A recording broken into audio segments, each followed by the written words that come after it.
Why letting go feels harder than doing everything yourself? Let me ask you a question. Are you the person who says it's faster if I just do it myself? You work late, you double check everyone's work, you feel responsible for everything going right.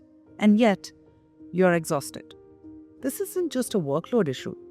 Very often, it's delegation block driven by deeper trust patterns. And today, we are going to talk about why leaders struggle to delegate and what's really happening underneath. Delegation is not just a skill. Most leadership treats delegation like tight management technique.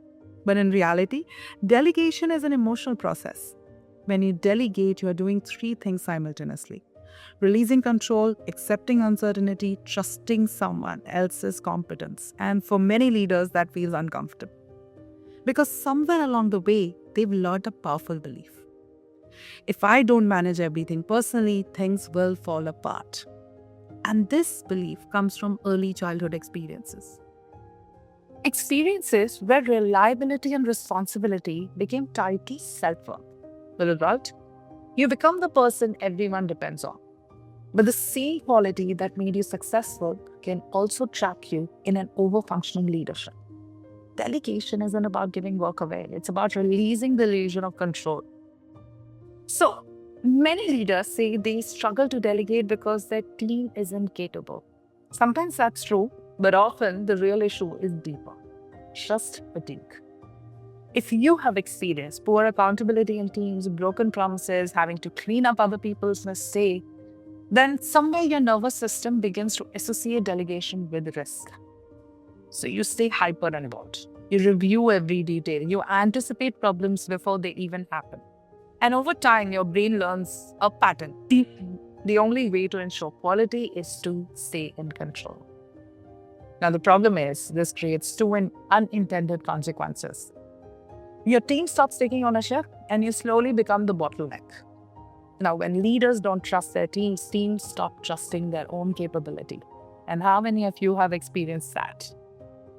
So from control to leadership trust, what do we need to do? Real leadership begins when control shifts into structured trust. And structured trust doesn't mean blind faith. It means creating clarity, clear expectations, clear ownership, clear accountability. Because delegation works best when leaders shift from how will this be done to what outcomes are we committed to. This small shift allows teams to grow and leaders to recover their energy. Because leadership energy go into strategy, vision, and decision making, not micromanagement. Delegation is not the loss of control. It is the expansion of leadership capacity. And the moment you stop doing everything yourself, in the moment leadership truly begins. So if this resonated, take a moment to reflect. Where in your leadership are you holding more than you need to?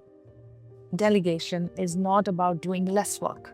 It's about building stronger systems and stronger people. And that begins with trust, both in your team and in your leadership.